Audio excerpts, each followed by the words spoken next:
और जो एट्रोसिटी हो रही है वो बड़ी भयानक। मैं कल शिवपुरी में था और मेरे पास 100 से ज्यादा कंप्लेन आई, रेप, हत्या जैसी कंप्लेन, घर जलाने जैसी कंप्लेन, कोई कार्रवाई नहीं हो रही।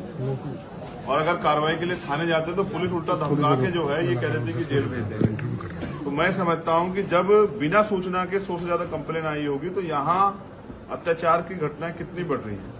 अगर पुलिस और सरकार मिलके महिलाओं को, गरीबों को, किसानों को, मजदूरों को सुरक्षा नहीं दे सकती है तो ऐसी सरकार की जरूरत इन वर्गों को क्यों है। बड़े पैमाने पे मैंने ये नोटिस किया। अभी सबसे बड़ा मुद्दा जो है वो पिछड़े वर्ग का जो आरक्षण था, तो पिछली सरकार ने 27% की बात की और बाद में वो 7.5% पे पंचायत चुनाव हुआ।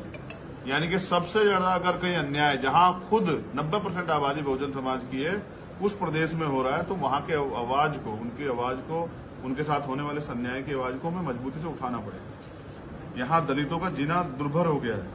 आज भी आजाद भारत में जो घटनाएं पहले सुनी जाती थी कि गुलाम भारत में तो होती, शाहजहांपुर में जो हुआ कि उस बच्ची को इसलिए नहीं पढ़ने जाने दे रहे हैं कि भाई वो अगर उस गांव से कोई बेटी पढ़ने नहीं जाती है तो आज तो महिलाओं को बराबर के अधिकार है, आज तो इस देश की राष्ट्रपति महिला है। वहां इस तरह का अन्याय, उस तरह का जातिवाद, ये इस बात का पैमाना है कि बीजेपी की जो सरकार है वो कमजोर वर्गों का दमन करने पर लगी हुई है और हमें अपनी सुरक्षा स्वयं करनी पड़ेगी। इसलिए हम यहाँ अपने आंदोलन को धार दे रहे हैं, मजबूत कर रहे हैं और जो भाईचारा, टूटा हुआ भाईचारा, बिखरे बहुजन समाज को एकजुट करने के लिए एक न्याय यात्रा, एक भाईचारा यात्रा हम लोग जो है ना मध्य प्रदेश में शुरू करने जा रहे हैं। कब से होगी वो, क्या डेट? वो सितंबर में हम लोग उसको शुरू करेंगे। कहाँ से शुरू होगी? और वो पूरे भोपाल की राजधानी में वो खत्म होगी एक बड़ी सभा के साथ। पूरे प्रदेश में हो जाएगी, 52 के 52 डिस्ट्रिक्ट में जो है वो जाएगी और वहां जाके जो अन्याय अत्याचार उन जिलों में जो समस्या है और जिस तरह से आज भी आर्थिक गैर बराबरी का हम लोग शिकार हैं कि तमाम तरह के रिसोर्सेज से हम लोग दूर हैं, ना हम पे जमीन है, ना हम पे रोजगार है, ना हम पे जो भर्तियां होती है उनमें भ्रष्टाचार हो जाते हैं। उन सब चीजों के खिलाफ भी हम सरकार की जो नीतियां हैं और सरकार की पॉलिसी है जिनकी वजह से, जिन पॉलिसियों को जो सिर्फ कागजों पर है, जिनकी वजह से काम नहीं हो पा रहा, हम जनता के बीच में रखें। तो कहाँ से शुरू होगी आजाद जी, कहाँ से शुरू होगी ये यात्रा? इसका पूरा मेमोरेंडम बना के आप लोगों को दिया जाएगा, डेट भी तय होगी, डेट के साथ दिया जाएगा और जिस दिन बड़ी सभा होगी वो सब चीजें दी जाएंगी। आजाद जी, बीएसपी का स्तर नीचे जा रहा है, भीम आर्मी का स्तर ऊपर जा रहा है, इसमें क्या दोनों मिलकर के कुछ अच्छा करने की? नहीं, हम लोग अपना काम कर रहे हैं।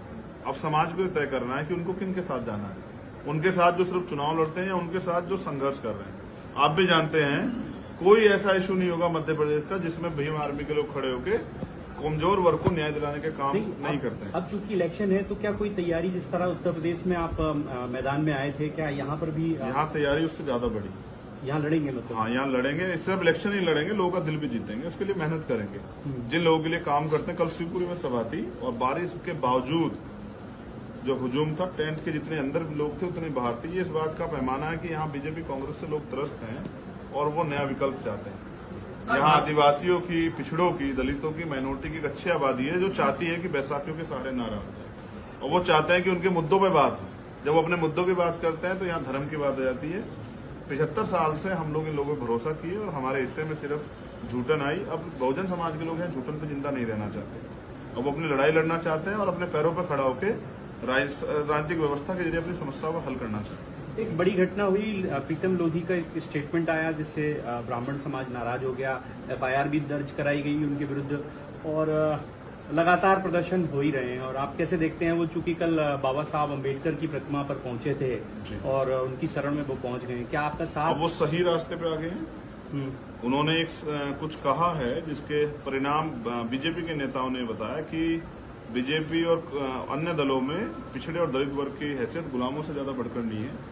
अगर आप वहां रोटी रोजी के लिए रहना चाहते तो रह सकते हैं, बाकी अगर आप अपने समाज के हितों की बात करोगे या वास्तविक बातें करोगे तो आपको पार्टी से बाहर का रास्ता दिखा दे जाएगा। यही हुआ उनके साथ। तो मेरी उनके प्रति संवेदना नहीं, मैं उनका धन्यवाद देता हूं। बीजेपी के लोग, उन्होंने उनको वास्तविकता बताई कि उनकी हैसियत क्या है।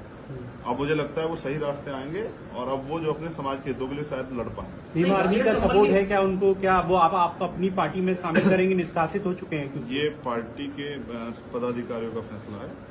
व्यक्तिगत रूप से अगर कोई अम्बेडकरवादी मूवमेंट में काम करना चाहेगा तो मैं उसका स्वागत